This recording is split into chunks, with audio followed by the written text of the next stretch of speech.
Proklamasi. Kami, bangsa Indonesia, dengan ini menyatakan kemerdekaan Indonesia. Hal-hal yang mengenai pemindahan kekuasaan dan lain-lain diselenggarakan dengan cara saksama dan dalam tempo yang sesingkat-singkatnya.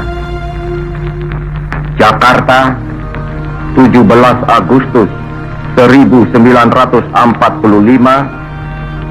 atas nama bangsa Indonesia, Soekarno Hatta. Hai Sobat Malam, ketemu lagi sama ONB History.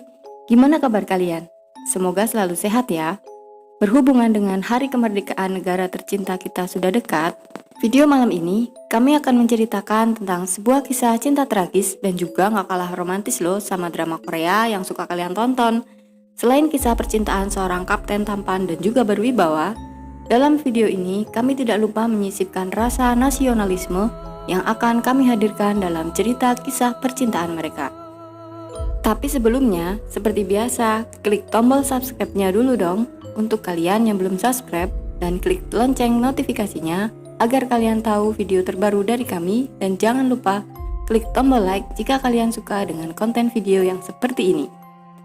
Langsung aja ya kita simak kisah percintaan Kapten Pierre Andreas Tendean bersama kekasihnya Rukmini Chaimin.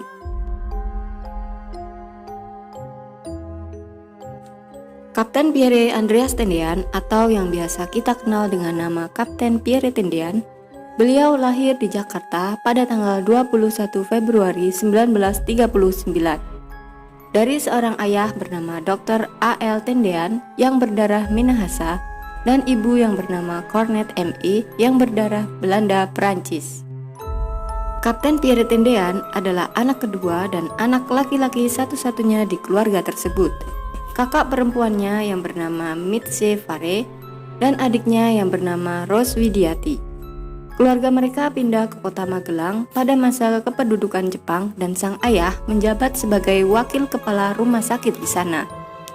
Dan kota itu menjadi tempat masa kecil Pierre Tendean sampai ia menyelesaikan sekolah dasar. Ketika di sana, Pierre kerap sekali melihat pemuda-pemuda pejuang kemerdekaan yang sering singgah ke rumah dan juga menemui ayahnya untuk meminta persediaan obat-obatan untuk kepentingan gerilya pada masa itu. Hal itu membuat Pierre berpikir hingga mempunyai cita-cita ingin menjadi seorang tentara ketika ia dewasa nanti. Pada akhirnya Pierre bertekad memasuki Akademi Militer Nasional atau AMN, meskipun cita-citanya tersebut ditentang oleh kedua orang tuanya. Karena kedua orang tuanya berharap ia akan menjadi seorang dokter, selain Pierre Tendean adalah satu-satunya anak laki-laki dalam keluarga tersebut, orang tuanya pun berpikir jika anaknya menjadi seorang tentara, maka ia harus siap mengorbankan jiwa dan juga raganya. Yang menyetujui keputusan Pierre hanyalah kakak perempuannya, yaitu Mitsi Fare. Tapi Pierre Tendean tetap masuk ke Fakultas Kedokteran di Universitas Indonesia atau UI demi menghibur hati kedua orang tuanya, meskipun pada akhirnya ia tidak lulus. Menurut adik perempuannya, sang kakak tidak lulus ujian di Fakultas Kedokteran bukan karena gagal, tapi karena sengaja tidak mengerjakan soal ujian tes. Akhirnya kedua orang tuanya pun merelakan putra satu-satunya tersebut menempuh pendidikan di AMN. Berbeda ketika di Fakultas Kedokteran, Pierre dikenal sebagai pria yang disiplin, sopan, cerdas, dan juga ramah, sehingga ia banyak sekali disukai di kalangan teman-teman seangkatannya, senior ataupun juniornya. Beliau dikenal dengan seseorang yang memiliki jiwa kepemimpinan yang menjadikannya dipilih sebagai wakil ketua Senat Kop Taruna.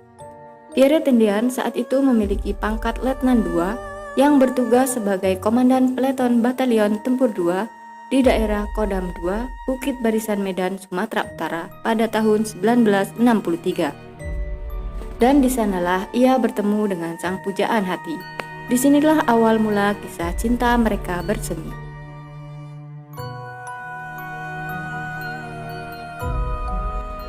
Kala itu, ketika ia masih dalam keadaan dinas, Ia diajak oleh temannya bermain ke rumah Pak Chaimin yang menjadi salah satu tokoh terpandang di sana.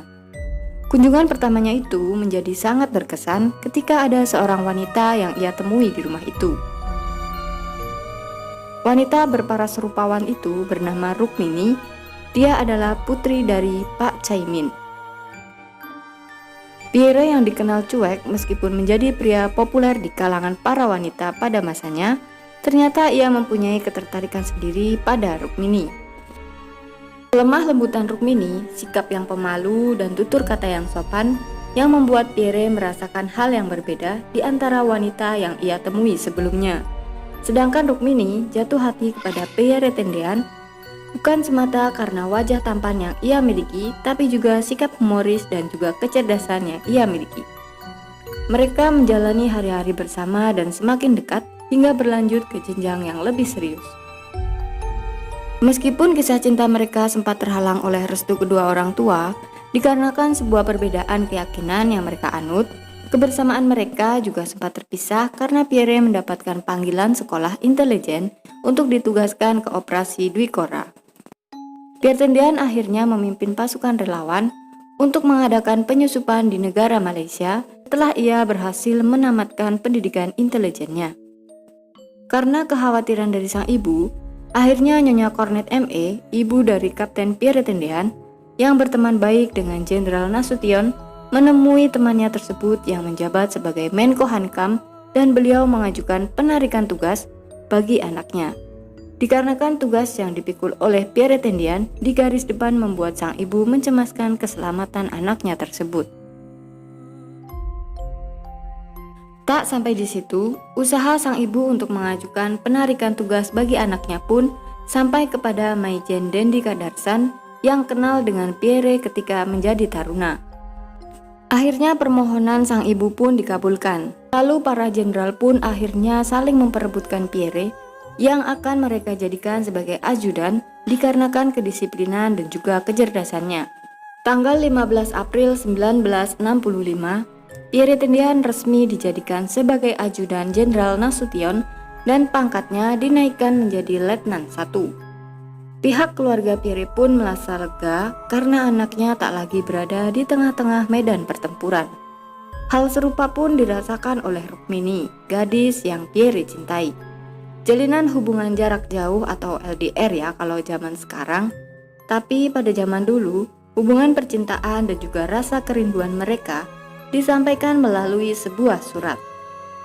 Dan masih di tahun yang sama yaitu 1965, mereka berdua pun melanjutkan hubungannya ke jenjang pernikahan. Pierre meminta doa restu kepada pihak keluarga Rukmini dengan sepucuk surat yang isinya ia akan menikahi Rukmini. Dan ketika ia mendampingi Jenderal Nasution untuk bertugas ke Medan pada tanggal 31 Juli 1965, Pierre menyempatkan dirinya untuk menemui keluarga Rukmini untuk meresmikan lamarannya.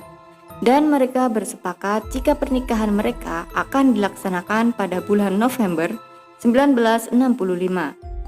Karena ketulusan cinta yang Pierre miliki dan untuk menambah biaya pernikahan mereka, ia rela mengambil kerja sampingan sebagai seorang supir traktor yang bertugas meratakan tanah pembangunan proyek Monas ketika itu. Pierre pun sempat mencari informasi rumah kontrakan yang akan ia tempati dengan istrinya kelak.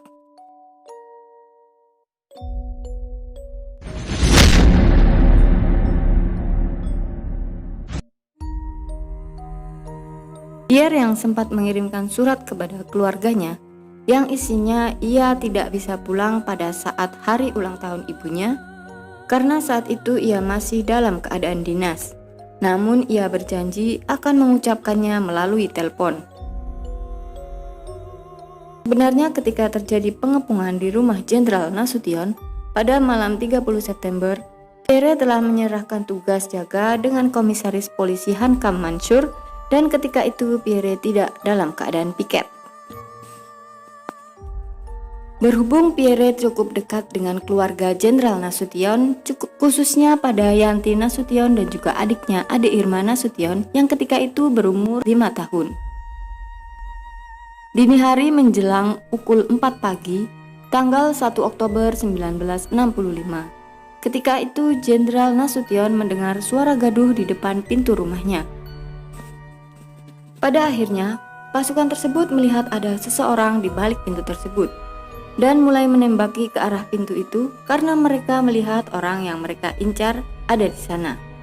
Peluru tembakan masih terus diluncurkan sampai mengenai anak yang kedua, yaitu Ade Irma Nasution yang ketika itu sedang digendong oleh ibunya. Istri Jenderal Nasution pun menyuruh suaminya tersebut untuk kabur dari rumah karena memang beliaulah yang mereka incar. Putri pertama Jenderal Nasution pun ikut terbangun ketika mendengar suara tembakan tersebut. Tapi ia mengira suara itu bukanlah suara tembakan, melainkan suara penyejuk udara yang ada di kamar ayahnya. Ia pun panik ketika tahu suara tersebut ialah tembakan. Kemudian ia berlari menuju ke kamar ajudan dan membangunkan Pierre Tendean. Pierre kemudian menghadapi pasukan saat ketika ia mendengar kebisingan suara tembakan. Karena tidak jelasnya instruksi operasi Cakrabirawa membuat pasukan itu salah tangkap dan tidak mengenali Jenderal Nasution. Kemudian mereka membawa Pierre Tendean ke lubang buaya untuk dieksekusi di sana. Mereka mengira jika Pierre Tendean ialah Jenderal Nasution yang mereka incar.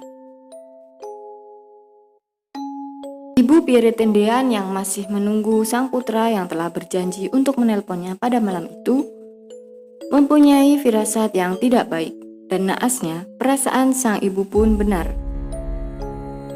Sang putra telah meninggal dunia tepat di hari ulang tahun sang ibu. Berhari-hari ibunya terus menunggu anaknya pulang di depan rumah, namun anaknya tak kunjung datang. Pada 5 Oktober 1965, pemerintah mengirim pesawat bertujuan untuk menjemput keluarga Pierre Tendean di Semarang. Sang ibu meratap dan juga menangis melihat peti jenazah sang putra yang ia nantikan kepulangannya sejak hari ulang tahunnya. Setelah pemakaman, sang ibu kerap mengunjungi makam putranya. Ia memborong banyak sekali bunga anggrek untuk menutupi seluruh makam anaknya. Karena terpukul kehilangan putra yang sangat ia sayangi, akhirnya sang ibu pun jatuh sakit dan pada tanggal 19 Agustus 1967 ia wafat, dan sebelum wafat ia berpesan agar jenazahnya ditutupi dengan selimut milik sang putra.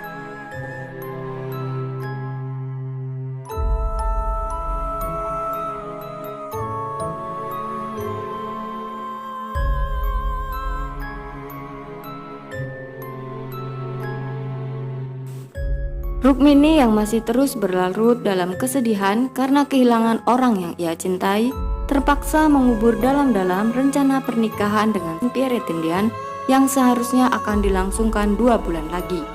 31 Juli 1965, saat Pierre melamar Rukmini, tak disangka itu pun menjadi hari terakhir mereka bertemu. Pada hari pelaksanaan kesaktian Pancasila, Rukmini hadir untuk mengenang kekasih tercintanya. Tangisannya kembali pecah ketika itu.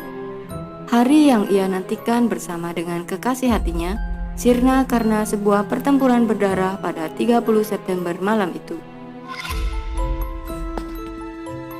Karena ketulusan cinta yang mereka miliki, mereka mampu meluluhkan hati kedua orang tua mereka yang awalnya menentang hubungan mereka berdua hingga pada akhirnya berakhir dengan sangat tragis sebelum menjelang hari kebahagiaan mereka. Rukmini akhirnya menikah dengan pria lain setelah 5 tahun berlalu, dan pada tanggal 27 Juli 2019, beliau wafat dalam usia 72 tahun dan meninggalkan 2 orang anak dan juga 5 cucu. Menurutku, kisah ini bukan hanya tragis ya, tapi menyedihkan juga kalau dibayangin kita ada di posisi Rukmini. Nah, gimana menurut kalian?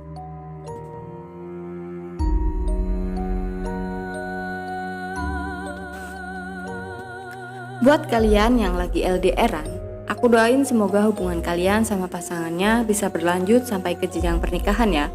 Dan jika kisah cinta kalian tidak seindah dengan yang kalian inginkan, bersabarlah karena Tuhan akan memberikan yang jauh lebih baik sesuai dengan kebaikan yang kita miliki pula.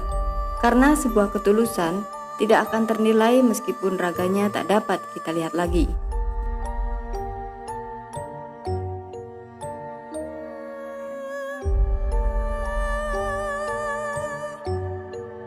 Sebelum mengakhiri video malam ini, tidak lupa kami mengucapkan selamat hari ulang tahun untuk Indonesia kita tercinta yang ke-75.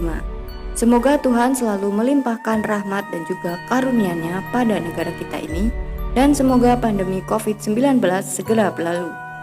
Jaya terus Indonesiaku. Sampai di sini video untuk malam ini. Terima kasih sudah klik video ini dan sampai jumpa.